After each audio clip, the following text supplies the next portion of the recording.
Di tengah begitu banyak persoalan pendidikan di Indonesia, mulai dari sekolah rusak, guru honorer yang belum sejahtera, sampai anak-anak di daerah yang masih kesulitan membaca, muncul satu wacana baru dari Presiden kita Prabowo Subianto, yaitu sekolah di Indonesia harus belajar bahasa Prancis. Sekilas terdengar keren, terdengar modern, terdengar internasional, tapi pertanyaannya, apakah ini benar-benar kebutuhan utama pendidikan Indonesia hari ini? Atau jangan-jangan kita terlalu sibuk terlihat global, sampai lupa membereskan masalah paling dasar? Karena jujur saja, masih banyak anak Indonesia yang bahkan belum benar-benar menguasai bahasa Indonesia dengan baik. Masih banyak siswa yang kesulitan memahami isi bacaan. Masih banyak yang takut berbicara di depan umum. Masih banyak yang belum kuat literasi dasar. Lalu sekarang kita bicara bahasa Prancis. Ini bukan soal anti bahasa asing. Menguasai bahasa asing itu penting, sangat-sangat penting.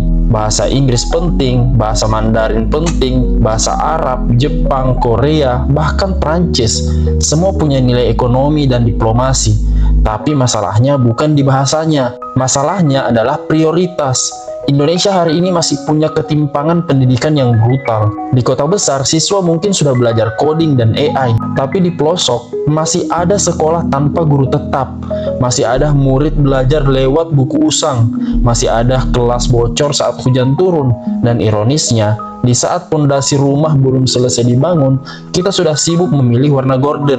Itulah yang membuat publik bertanya-tanya, kenapa bahasa Prancis tiba-tiba jadi penting? Apakah karena kerjasama politik dengan Prancis? Apakah karena hubungan diplomatik? Atau karena kita memang punya roadmap pendidikan jangka panjang yang jelas? Karena kalau hanya sekedar simbol hubungan internasional, jangan jadikan sekolah sebagai panggung pencitraan geopolitik.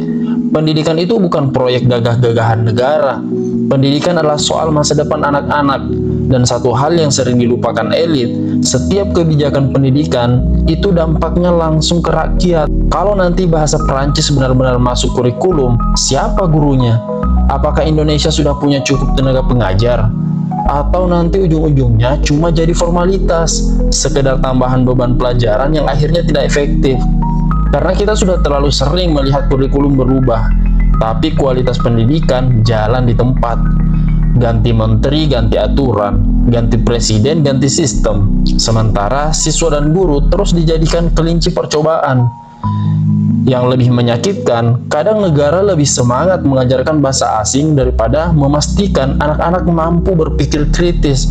Padahal, bangsa yang maju bukan cuma soal berapa bahasa yang dikuasai, tapi bagaimana rakyat mampu berpikir, mencipta, dan menyelesaikan masalah. Jepang maju bukan karena rakyatnya dipaksa bicara Prancis. Korea maju bukan karena semua sekolah mengutamakan bahasa asing, bukan. Mereka kuat karena pendidikan dasarnya kokoh, risetnya kuat, disiplinnya dibangun, SDM-nya dipersiapkan dengan serius. Indonesia seharusnya belajar dari situ, karena ancaman terbesar pendidikan kita hari ini bukan kurang bahasa asing, tapi kurang arah. Dan kalau pemerintah memang ingin membuka generasi Indonesia ke dunia internasional, itu bagus. Tapi jangan lupa, anak-anak Indonesia juga butuh sekolah yang layak, guru yang dihargai, akses pendidikan merata, dan kemampuan berpikir yang kuat. Sebab percuma bisa berbicara bahasa Prancis kalau masa depan di negeri sendiri masih sulit diterjemahkan.